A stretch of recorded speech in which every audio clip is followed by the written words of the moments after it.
Welcome to Rezzed. We're here at day 2, and I've managed to pull aside Moo, who has created an awesome little iOS game called Ring Fling. Hello there. Do you want to give us a bit more information about it before we actually swing the camera around and have a look? Yeah, I mean, Ring Fling is a multiplayer iPad game on the same device, so anywhere from 1 to 4 players. We've got AIs to cover, for your friends that are missing at the moment, but best played in the pub with 4 people. It's a simple little fun game. From what we were saying just before, you actually created it not just for the iPad, even though it's 4 players available to it, you also made it so that iOS users with a phone can play it as well. So you haven't restricted that. You've given the choice of if they want to all crowd around this very tiny phone, go for it. Absolutely. I mean, I think originally the idea was it was going to be an iPad-only game, and then I started playing it on my iPhone, and there's a 2-player board and a 4-player board. And so I thought 2-player board for iPhone, 4-player board for, iPad.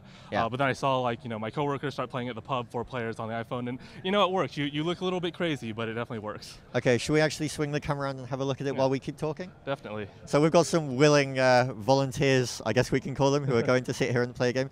Yep, so this is the 2-player board. It's a very simple game. The whole objective is to fling rings, as the title implies, and try and keep the star out of your goal. So basically, you get a point every time you push a star into your opponent's goal. Andrew seems to be doing much better right now than Carly. He does seem to be much quicker on the launch, just that very quickness.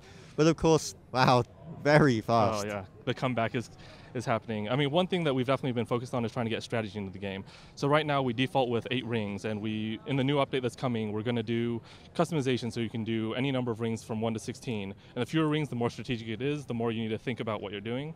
And one other piece of strategy is that you can hold down to produce a larger ring. So instead of firing a large number of rings, you can hold down to be more precise. You can make each hit count that little bit extra. Yeah.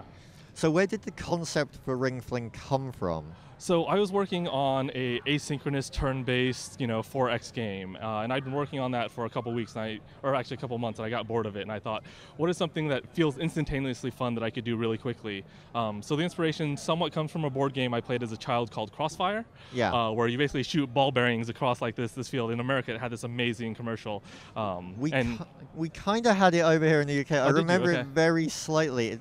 Very, very awesome game. Yeah, so I basically thought about that, and then I thought about, one of the things that sort of brought me to the UK was working on a multiplayer game. And I sort of went through this console generation where all the games suddenly were 1 player. When I was young, everything was 2-player. I could play it with my brother, and play it with the family, and everything became 1 player. So I came over here to work on some multiplayer games, and it just seemed like the iPad is a perfect device to, gather the family around and start having, a family experience again. Oh yeah, it's a wonderful little platform for not only the board games that a lot of people are bringing to it these days, but also just any game that is hands-on that you want more people, especially given the size of the device. It does allow you to just kind of sit it down, as you can see here, and just really go to town and just have some fun. Exactly. I mean, I think the iPad is incredible in that way, in that, you can have any number of players from 1 to 4. I mean, there's a 4-player mode on the game as well, and so you can actually get 4 players playing at once. And the nice thing is, I made sure that if you don't have 4 people around, there's AIs that will adapt to the way that you're playing and sort of match your skill level.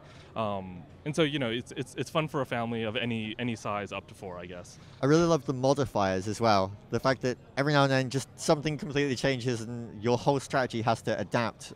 Exactly, yeah. I mean, so one of the things we were originally considering is doing the multipliers per round. So, there's these 3 stars and it'll be multipliers. But one of the nice things about switching them independently is that every now and then you just get something completely random and you need to change up the way you're thinking about it. And a lot of times it goes from no modifier to random modifier. So basically, if you have no modifier active, you sort of play a little bit more passive and you're not as effective, where you might want to save your rings for when something kicks in and you want to get bang for your buck.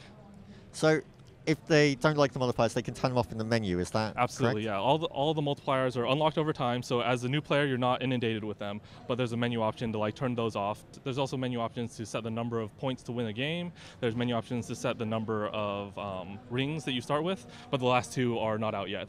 It's an update that we're working on right now. Have you got a time frame for that update? Probably going to be submitting to Apple in a week, and it takes anywhere from a week to 2 weeks to go live, so somewhere between 2 and 3 weeks. Okay, and if anyone who's watching actually really loves this game and they want to pick it up, how much is it going to set them back? It's $2 in the App Store right now. Okay, wonderful. And is there anywhere anyone can follow you and find out more about what you're doing? Do you have a Twitter or a website? Do you want to My Twitter account is Mugathur, which is Mugathur. Wonderful. Do you have a website as well? Mugathur.com, same, mugathur.com, and I have loads and loads of blog posts about the development of Ring Fling and what I was trying to do with it, and those will be ongoing as time goes on. That's wonderful. So if anyone has any kind of like, desire to get into this, they can really see how it came about and how it was built upon by you, and just kind of from concept all the way through. Exactly, absolutely. That's fantastic. I got screenshots the whole way through of how bad it looked to how less bad it looks now. Excellent. Muth, thank you very much for your time. Thank you very much.